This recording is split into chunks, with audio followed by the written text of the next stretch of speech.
पाकिस्तान क्यों इससे चिपका हुआ है?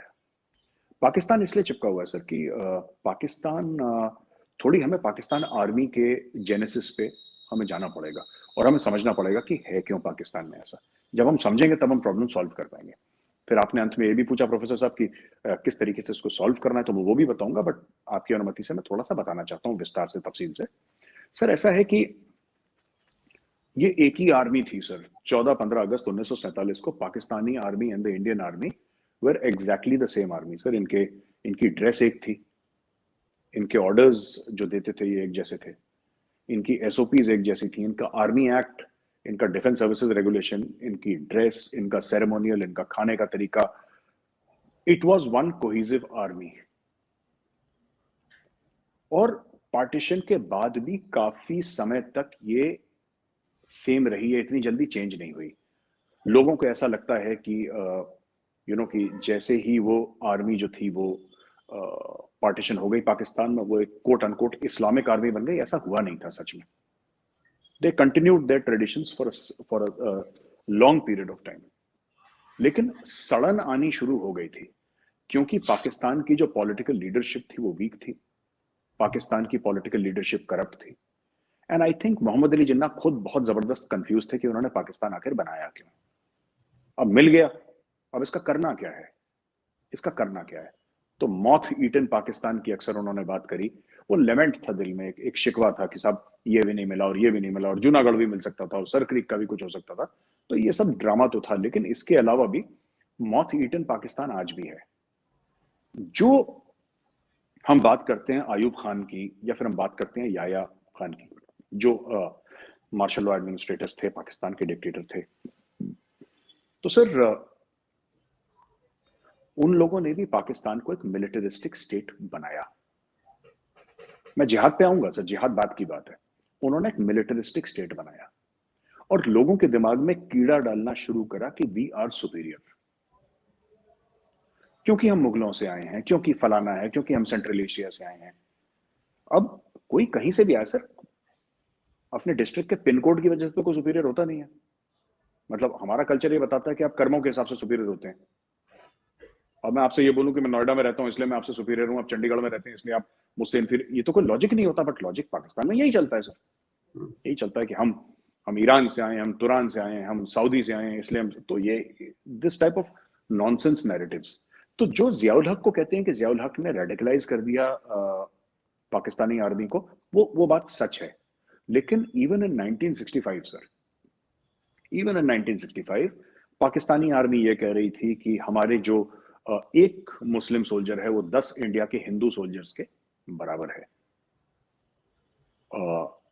और 1965 में ये सब डायलॉग बोलने के बाद इंडिया का एक सिपाही था सर, सिपाही का कोई धर्म नहीं होता इंडियन आर्मी में। भारत का एक सिपाही था सर, CQMH अब्दुल हमीद, जिसने असल उत्तर की जगह में, जो कि was born into a Muslim family, he was a Muslim, जिसने पाकिस्तान के आर्मर्ड कॉलम्स की रीढ़ की हड्डी तोड़ दी थी, कमर तोड़ दी थी सर। 4 ग्रेनेडियर्स, अब्दुल हमीद परमवीर चक्र सर, बहुत बड़ा नाम है और बहुत बड़ा उनका एक मकाम है इंडियन आर्मी में। बच्चा बच्चा कौन है जो सर CQMH अब्दुल हमीद को, परमवीर चक्र को नहीं जानता? तो ये पाकिस्तान की फिलो, हम लोग जाएंगे यहाँ पे और ऐसा कर देंगे और यहाँ पे ब्रेकफास्ट करेंगे, लंच करेंगे, वहां डिनर करेंगे, लाल कर, ये सब ड्रामा ये लोग अपने लोगों को फॉर डोमेस्टिक कंजम्पशन ये लोग करते रहते। पाकिस्तान में एक और चीज है जो हमें समझनी पड़ेगी। जिहाद गरीब के लिए सर। अमीर का कोई बच्चा जिहाद में नहीं मरा पाकिस्तान में आज तक।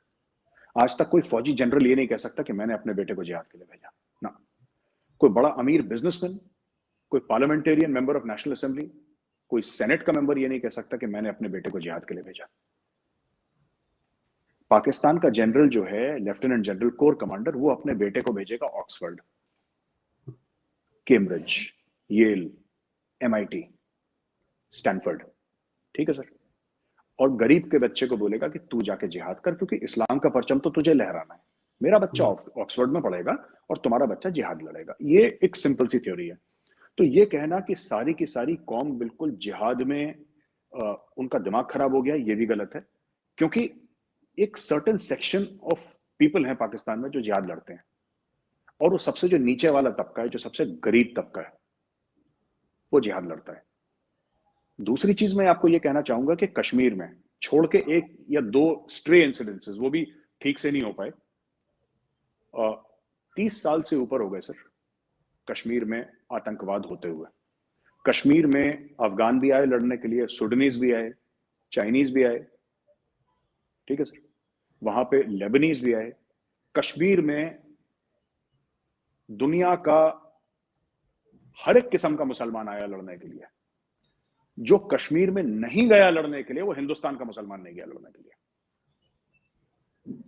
कोई भी मुझे एक इंडियन मुस्लिम का नाम बता दे जो हथियार लेकर कश्मीर गया हो कि मैं खुद की फौज से लड़ूंगा, आज तक मैंने तो नहीं सुना। एक असम का था भूला भटका, वो पहले ही उसको निपटा दिया था वहां पे, he was also not able to fight. कोई 30-32 साल में इंडियन मुस्लिम तो गया नहीं सर कश्मीर लड़ने के लिए।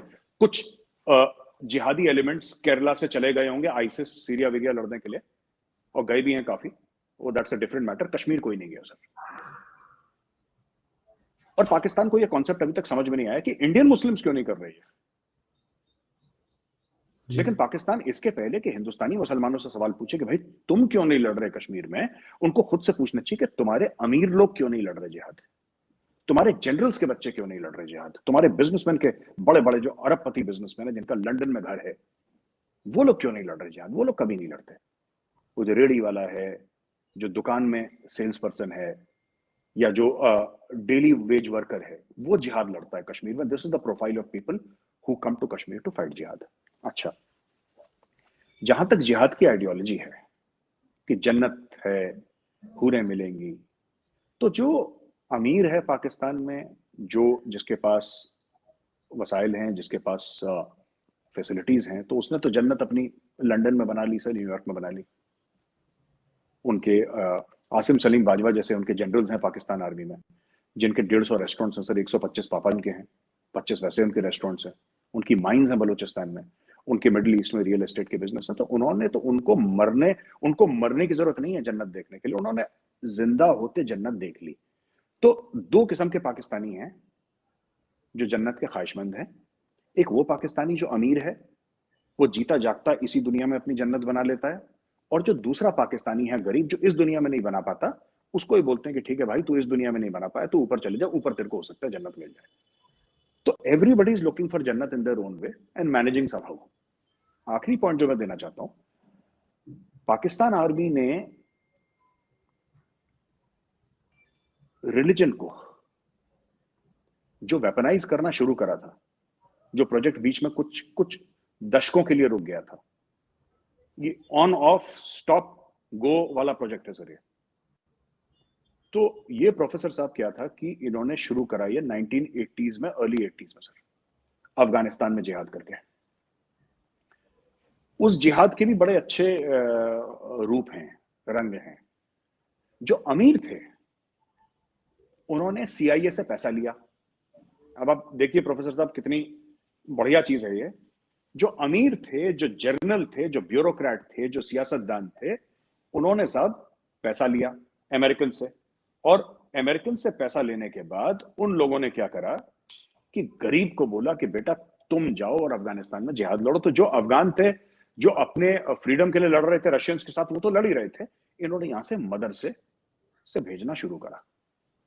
जो तालीम याफ्ता लोग थे, जो तालीम हासिल कर रहे थे, तो जो तालीम हासिल कर रहे थे उनसे बना तालिबान बाद में। दोज हु जो तालीम लेते हैं वो तालिबान है, तो वहां से शुरू हुआ। So use of religion as a tool started this Pakistani experiment. Actually ये बहुत पहले से चलता आ रहा है, मैं ये नहीं कह रहा कि 80s में शुरू हुआ था, पर 80s में इसने मोमेंटम पकड़ा। इन्होंने अमेरिकन से पैसे लिए और खुद की सोसाइटी जो ऑलरेडी रेडिकलाइज थी उसको स्टेरॉइड्स पे लगाया रिलीजन के, उनको स्टेरॉइड्स दे दिए, उनको सुपर रेडिकलाइज कर दिया। आज की तारीख में जो पाकिस्तानी रोते हैं प्रोफेसर साहब और ये कहते हैं कि साहब हमारे 80,000 लोग मर गए टेररिज्म के खिलाफ लड़ते हुए, ये कौन है सर 80,000? ये कौन है 80,000? इनको मारा किसने? पाकिस्तानी मुस्लिम्स ने पाकिस्तानी मुस्लिम्स को मारा, क्योंकि जो पाकिस्तानी अशराफिया था, जो पाकिस्तानी क्रीम थी, ठीक है सर, पाकिस्तानी क्रीम ने पैसा लिया वेस्ट से कि हम मारेंगे, आप हमें पैसे दो। जनरल साहब ने बोला कि मेरा बच्चा ऑक्सफोर्ड जाएगा पढ़ने के लिए, गरीब का बच्चा अफगानिस्तान जाएगा लड़ने के लिए, फिर कश्मीर जाएगा लड़ने के लिए। तो ये जो इनका जिहाद है, ये प्योर जिहाद भी नहीं है, ये लालच पे बेस्ड है। It is based on greed. And I have done detailed research and detailed study on this, and this entire structure of so-called modern jihad of the Pakistani state, है ना जी? ये शेख रशीद है उनके मिनिस्टर ऑफ इंटीरियर।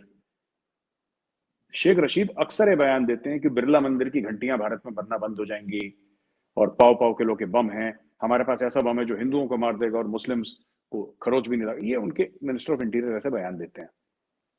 लेकिन आप ये समझिए कि शेख रशीद खुद कहता है कि जब बॉम्ब, जो न्यूक्लियर बॉम्ब का एक्सप्लोजन हुआ था, इंडिया ने करा था, शेख रशीद खुद कहता है, he is on record saying that मैं भाग गया था मुल्क से डर के मारे। शेख रशीद ने बोला कि भाई मुझे इतना डर लगा कहीं जंग ना हो जाए, ये भाग गया था मुल्क से, मुल्क छोड़ के भाग गया था।